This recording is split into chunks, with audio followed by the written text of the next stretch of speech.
Hi, this is Viraj. Welcome to finviraz.com. So ఈరోజు మార్కెట్లో ఏం జరిగింది, నిఫ్టీ అండ్ బ్యాంక్ నిఫ్టీలో ప్రైస్ యాక్షన్ ఎట్లా వర్క్ అయింది అండ్ రేపటి మార్కెట్లు ఏ విధంగా ఉండడానికి అవకాశం ఉంది, ఈచ్ అండ్ ఎవ్రీథింగ్ డిస్కస్ చేసుకుందాము. వీడియో లాస్ట్ వరకు చూడండి. ఓకే, సో ఫస్ట్ మనం నిఫ్టీ చూస్తే, నిఫ్టీని ఆల్రెడీ మనం మాట్లాడుకున్నామండి, గుర్తుంది కదా. స్వింగ్ హై టు స్వింగ్ లో వేసుకుంటే ఇక్కడ మనకి స్ట్రాంగెస్ట్ రెసిస్టెన్స్ అనేది ఉంది. సో ఇక్కడ కొంచెం జాగ్రత్తగా చూసుకోండి అని నేను ఆల్రెడీ చెప్పాను నేను. సో ఇక్కడ ఇది స్ట్రాంగెస్ట్ రెసిస్టెన్స్ దగ్గర ఆగింది. అండ్ బ్యాంక్ నిఫ్టీ కూడా నిన్న మీకు బ్యాంక్ నిఫ్టీ చెప్పినప్పుడు ఏం చెప్పానంటే, స్వింగ్ లో to swing high to previous లో వేసుకుంటే ఇది ఆల్రెడీ ఇక్కడ ఆగుతుంది అనుకున్నాము రెసిస్టెన్స్ జోన్ దగ్గర. బట్ రెసిస్టెన్స్ జోన్ కంటే పైన ఓపెన్ అయ్యి పైనే క్లోజ్ అయింది. సో ఇక్కడ దీనికి రెసిస్టెన్స్ జోన్ ఉంది అని నిన్నటి వీడియోలో మాట్లాడుకున్నాం. బట్ ఇది ఈ రోజు కూడా ఏం చేసిందండి, స్ట్రాంగెస్ట్ రెసిస్టెన్స్ కంటే పైన ఓపెన్ అయ్యి ఓపెనింగ్ కంటే పైన క్లోజ్ అయింది. సో మార్కెట్ చాలా స్ట్రాంగ్ గా ఉంది. ఓకే, సో ఇప్పుడు నిఫ్టీ అండ్ బ్యాంక్ నిఫ్టీలో మార్కెట్ ఎలా రియాక్ట్ అయింది అనేది చూద్దాము. సో ఫస్ట్ మనం 15 minutes లో చూస్తే, 15 minutes లో చూడండి, యాక్చువల్గా ఇక్కడ మీకు ఒక మంచి లెర్నింగ్ పాయింట్ దొరుకుతుంది. సో మార్నింగ్ నుంచి ఎక్కడైనా సరే డబల్ ఇంజన్ బేరిష్ గా మారిందా? డబల్ ఇంజన్ ఎక్కడా కూడా బేరిష్ గా మారలేదు. చూసారా నిఫ్టీలో మార్నింగ్ నుంచి from the first candle onwards market bullish గానే ఉంది. బట్ ఇక్కడ వరకు కూడా ప్రిఫరెన్స్ 1 మాత్రం బేరిష్ గా ఉంది. ఇక్కడ నుంచి ఇక్కడ వరకు కూడా ప్రిఫరెన్స్ 1 బేరిష్ గా ఉంది. సో ప్రిఫరెన్స్ 1 బేరిష్ గా ఉంది, డబల్ ఇంజన్ ఏమో బుల్లిష్ గా ఉంది అంటే అర్థం ఏంటండి, సైడ్ వేస్ అనే కదా. ఇక్కడ జరిగింది అదే. సో ఇక్కడ మనకి డబల్ ఇంజన్ బుల్లిష్ గా ఉంది. ఈ క్యాండిల్ వరకు, అప్ టు ఈ క్యాండిల్ వరకు డబల్ ఇంజన్ ఏమో బుల్లిష్ గా ఉంది అండ్ ప్రిఫరెన్స్ 1 ఏదైతే ఉందో అది బేరిష్ గా ఉంది. సో రెండు డైరెక్షన్స్ లో ఉన్నాయి కాబట్టి మార్కెట్ సైడ్ వేస్ లో ఉంది. ఈవెన్ 5 minutes లో కొన్ని ఎంట్రీస్ దొరికాయండి. ఎస్, 100కి 100% 5 minutes లో ఎంట్రీస్ దొరికాయి. యాక్చువల్గా first 5 minutes candle it's a trap candle అండి. సో ఈ క్యాండిల్లో ఎవరైనా ఒకవేళ ఇన్ కేస్ ట్రేడ్ తీసుకుని ఉంటే మాత్రం దాదాపుగా 29 to 30 points ర్యాలీ అయింది. బట్ ఆప్షన్స్ లో డికే ఉంది ఈ రోజు కూడా. బికాస్ ఒకసారి చూడండి, విక్స్ ఈ రోజు కూడా దాదాపుగా 1.6%, అంటే మార్నింగ్ అయితే 2% కంటే పైనే పడ్డది, మళ్ళీ కొంచెం రికవరీ అయిందండి. విక్స్ ఫాల్ అయ్యింది. సో ఈ రోజు డికే కూడా కొంచెం మంచిగానే ఉంది. సో ఇక్కడ మనకి ఎంట్రీ ఇచ్చింది యాజ్ పర్ ద ప్రిఫరెన్స్ 1, 2, 3 మూడింటి ప్రకారం ఇక్కడ మనకి ఎంట్రీ ఇచ్చింది, ర్యాలీ అయింది. అండ్ ఇక్కడ కూడా మనకి ప్రిఫరెన్స్ 1, 2, 3 5 minutes లో నేను ఏం చెప్తున్నానండి, golden webinar 5 minutes and double engine 15 minutes కదండి.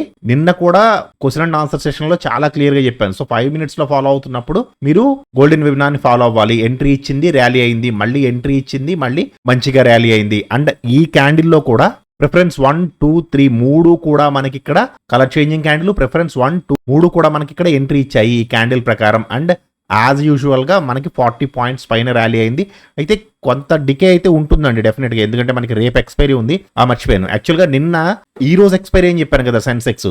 నిన్న మండే అనుకున్నానండి నేను, యాక్చువల్ గా టు బి ఫ్రాంక్ నిన్న మండే అనుకుని నేను ఈ రోజు సెన్సెక్స్ ఎక్స్పైరీ అని చెప్పాను. యాక్చువల్గా ఏంటంటే సెన్సెక్స్ నేను చేయను, స్టార్టింగ్ నుంచి నాతో ఉంటున్న వాళ్ళకి తెలుసు, నేను సెన్సెక్స్ అసలు టచ్ కూడా చేయనండి. సెన్సెక్స్ టచ్ చేయను, ఎందుకంటే సెన్సెక్స్ ఒకనొక టైంలో నాకు జాంకాయలు తినిపించింది. సో అప్పటి నుంచి నేను ఇంకా సెన్సెక్స్ చేయను అనమాట. నాకు అదంటే ఒక రకమైన ద్వేషభావం. సో నేను అది చేయను, టచ్ చేయను. ఎందుకంటే నేను ట్రేడ్ చేస్తే నాకు ప్రశాంతత ఉండాలి, అంతే తప్ప టెన్షన్ ఉండకూడదు first of all. So Sensex tension పెట్టేస్తుంది, చాలా వాలటైల్ గా మూవ్ అవుతుంది. సో నిన్న మర్చిపోయానండి యాక్చువల్గా, సారీ ఫస్ట్ ఆఫ్ ఆల్ అందరికీ.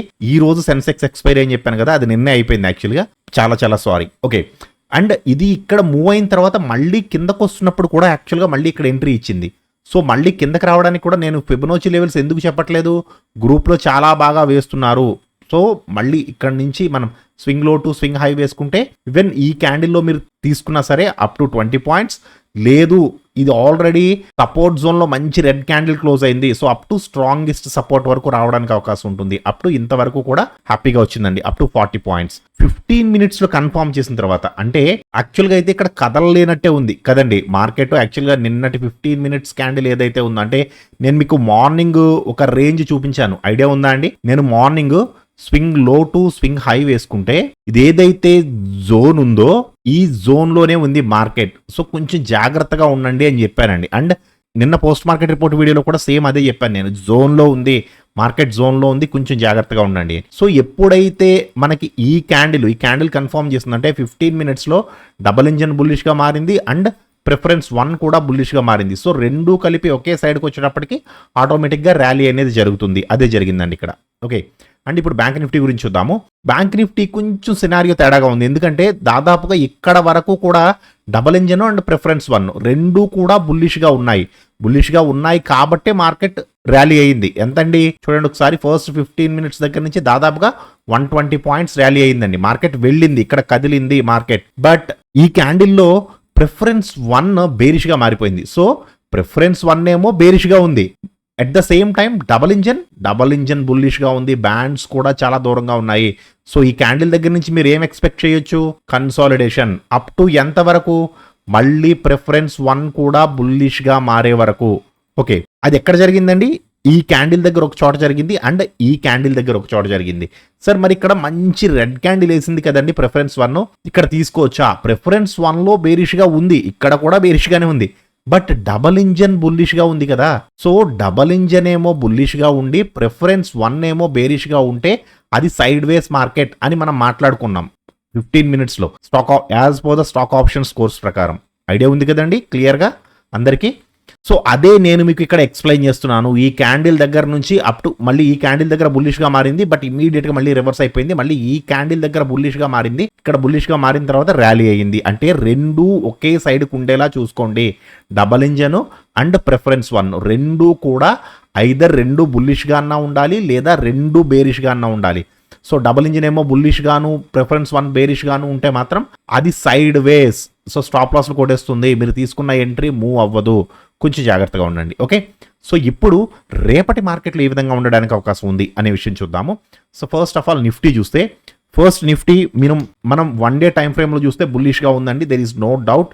1 డేలో కానీ 1 అవర్లో కానీ రెండిట్లోనూ కూడా మార్కెట్ బుల్లిష్గానే ఉంది. నిన్న మీకు నేను 1 అవర్ జోన్స్ చూపిస్తున్నప్పుడు కూడా స్వింగ్ హై టు స్వింగ్ లో వేసి చూపించాను, గుర్తుందా అండి ఈ లెవెల్? సో ఈ రోజు కూడా సేమ్ అదే లెవెల్ మీకు వర్క్ అవుతుంది. ఇక్కడ మనకి ఆల్రెడీ స్ట్రాంగెస్ట్ రెసిస్టెన్స్ అనేది ఉంది. సో 15 మినిట్స్లో చూద్దాం ఒకసారి. 15 మినిట్స్లో చూస్తే ఫ్లాట్లో కానీ గ్యాప్ అప్లో కానీ ఒక మంచి గ్రీన్ క్యాండిల్ వేసింది అనుకోండి. ఫస్ట్ క్యాండిల్ గ్రీన్ క్యాండిల్ అయితే ఇది స్వింగ్ లో టు, ఈ రోజు లో తీసుకున్నాను నేను, స్వింగ్ లో to swing high to previous లో ఇలా తీసుకోండి. లేదు ఈ ఫస్ట్ క్యాండిల్ గ్రీన్ క్యాండిల్ దీనికంటే హై ఉందనుకోండి, ఆ క్యాండిల్ యొక్క హై అండ్ లో తీసుకోండి. అర్థమవుతుంది కదా క్లియర్గా? సో ఇలా తీసుకుంటే మీకు ఇమ్మీడియట్గా మనకి లిటిల్ బ్రదర్ అనేవాడు ఉంటాడు. సో లిటిల్ బ్రదర్ని క్రాస్ చేసి నెక్స్ట్ క్యాండిల్ లిటిల్ బ్రదర్ని క్రాస్ చేసి ఒక మంచి గ్రీన్ క్యాండిల్ వేసింది అంటే అప్ టు రెసిస్టెన్స్ జోను. అలా కాదండి, ఒకవేళ in case first candle red candle వేసేసింది, గ్యాప్ అప్లో రెడ్ క్యాండిల్ వేసినా, ఫ్లాట్లో రెడ్ క్యాండిల్ వేసినా, గ్యాప్ డౌన్లో రెడ్ క్యాండిల్ వేసినా, 3 చోట్లలో ఎక్కడ రెడ్ క్యాండిల్ వేసినా సరే ఫస్ట్ జోన్ అనేది ఇది తీసుకోండి. స్వింగ్ లో టు స్వింగ్ హై, ఈ హై తీసుకోండి. ఒకవేళ ఫస్ట్ క్యాండిల్ రెడ్ క్యాండిల్ ఇక్కడ ఉందనుకోండి, అంటే దీనికంటే హై ఉంటే ఆ క్యాండిల్ యొక్క హై తీసుకోండి. రెడ్ క్యాండిల్ అయితే రీట్రేస్మెంట్, గ్రీన్ క్యాండిల్ అయితే ఎక్స్టెన్షన్. క్లియర్గా అర్థమవుతుంది కదండి? ఇలా వేస్తే ఫస్ట్ ఒకవేళ దీనికంటే హై ఉంటే ఫస్ట్ లిటిల్ బ్రదర్ని క్రాస్ చేసి ఒక మంచి రెడ్ క్యాండిల్ పడితే అప్ టు సపోర్ట్ జోన్ అండి. సో సపోర్ట్ జోన్ దగ్గరికి వచ్చిన తర్వాత కూడా మీరు బేరిష్గా చూడొద్దు. ఫస్ట్ ఆఫ్ ఆల్ బ్యాండ్స్ దగ్గరికి రావాలి. ఈ డబుల్ ఇంజన్ బ్యాండ్స్ ఏవైతే ఉన్నాయో, ఈ డబుల్ ఇంజన్ బ్యాండ్స్ అనేవి దగ్గరికి రావాల్సి ఉంటుంది. దగ్గరికి వచ్చిన తర్వాతే మార్కెట్ బేరిష్గా టర్న్ అయినట్టు మనం కన్సిడరేషన్లోకి తీసుకోవాలి. అండ్ ఇప్పుడు బ్యాంక్ నిఫ్టీ చూద్దాము. సో బ్యాంక్ నిఫ్టీ కూడా సేమ్ సినారియో ఉందండి యాక్చువల్గా అయితే. సో ఫ్లాట్లో కానీ గ్యాప్ అప్లో కానీ ఎక్కడైనా సరే ఒక మంచి గ్రీన్ క్యాండిల్ వేసింది అనుకోండి, ఫస్ట్ ఈ జోన్ తీసుకోండి. స్వింగ్ లో to swing high to previous లో ఇలా తీసుకోండి. సార్ పెద్దదైపోతుందండి అనుకుంటే అప్పుడు ఈ జోన్ తీసుకోండి. ఇది మరీ దగ్గరగా ఉంటుందండి, చాలా దగ్గర జోన్ ఇది. సో ఈ జోన్ తీసుకోవడం అనేది ఉత్తమమైన పద్ధతి అనుకుంటున్నాను. సో ఇక్కడ తీసుకోండి స్వింగ్ లో to swing high to previous లో. ఒకవేళ in case first candle green candle ఈ హై కంటే పెద్దది ఉందనుకోండి, మనం ఇక్కడ ఏదైతే హై పెట్టామో దీనికంటే హైలో ఉంటే అదే క్యాండిల్ యొక్క హై అండ్ లోని తీసుకోండి. So first candle and next candle ఎప్పుడైతే మనకి లిటిల్ బ్రదర్ని క్రాస్ చేసి ఒక మంచి గ్రీన్ క్యాండిల్ వేస్తుందో అప్ టు రెసిస్టెన్స్ జోన్ వరకు వెళ్ళడానికి అవకాశం ఉంది. లిటిల్ బ్రదర్ని క్రాస్ చేయాలి మంచి వాల్యూమ్తో ఒక క్యాండిల్. అలా కాదండి, ఒకవేళ మార్కెట్ కిందకి రావాలి అనుకుంటే ఫ్లాట్లో కానీ గ్యాప్ అప్లో కానీ గ్యాప్ డౌన్లో కానీ ఎక్కడైనా సరే ఒక మంచి రెడ్ క్యాండిల్ వేసింది అనుకోండి, మీకు ఫస్ట్ ఉన్న జోన్ వచ్చి ఇది ఉందండి చూడండి, స్వింగ్ లో టు ఆ క్యాండిల్ యొక్క హై వేసుకోండి. ఆ క్యాండిల్ హై దీనికంటే లో ఉంటే ఇదే వేసుకోండి. చాలా చిన్న జోన్ తీసుకున్నాను చూసారా నేను, ఎందుకంటే మార్కెట్ స్టేబుల్ అవ్వాలి, మార్కెట్ కంటిన్యూస్ గా పెరుగుతుందండి. Gap up and green, gap up green చూసారా, 3 days నుంచి గ్యాప్ అప్ గ్రీన్ లో క్లోజ్ అయింది, అండ్ గ్యాప్ అప్ గ్రీన్ లో క్లోజ్ అయింది, గ్యాప్ అప్ గ్రీన్ లో క్లోజ్ అయింది. సో 3 days నుంచి బ్యాంక్ నిఫ్టీ అనేది కంటిన్యూస్ గా గ్రీన్ లో క్లోజ్ అవుతుంది విత్ గ్యాప్ అప్. సో కొంచెం కన్సాలిడేట్ అవ్వాలి. ఇన్ కేస్ చెప్పలేమండి, మేబీ మార్కెట్లో నిజంగా స్ట్రెంత్ ఉంటే పైకి కూడా వెళ్ళిపోతుంది, God only knows. Okay, so ఇది కిందకి రావాలి అనుకుంటే ఫస్ట్ లిటిల్ బ్రదర్ ని క్రాస్ చేసి ఒక మంచి రెడ్ క్యాండిల్ వేయాలి. రెడ్ క్యాండిల్ వేస్తే up to first support zone, ఒకవేళ ఇన్ కేస్ సపోర్ట్ జోన్ లో కూడా మంచి రెడ్ క్యాండిల్ వేస్తే up to strongest support. Okay, so further గా కూడా కిందకి వెళితే లెవెల్స్ ఎలా వేసుకోవాలి అనేది మీకు ఆల్రెడీ తెలుసు కదండి. ఫస్ట్ ఈ జోన్ తీసుకున్నాము, సో ఈ జోన్ తర్వాత మళ్ళీ ఈ జోన్ తీసుకుంటాము, అంటే ఫర్దర్ గా కూడా ఫాల్ అవుతుంటే ఒకవేళ in case. Okay, so I think మీకు వీడియో మొత్తం క్లియర్గా అర్థమైంది అనుకుంటున్నాను. మీకు ఏమైనా డౌట్స్ ఉంటే కామెంట్ సెక్షన్లో అడగండి, I will clarify your each and everything doubt. ఓకేనండి, థ్యాంక్ యూ సో మచ్.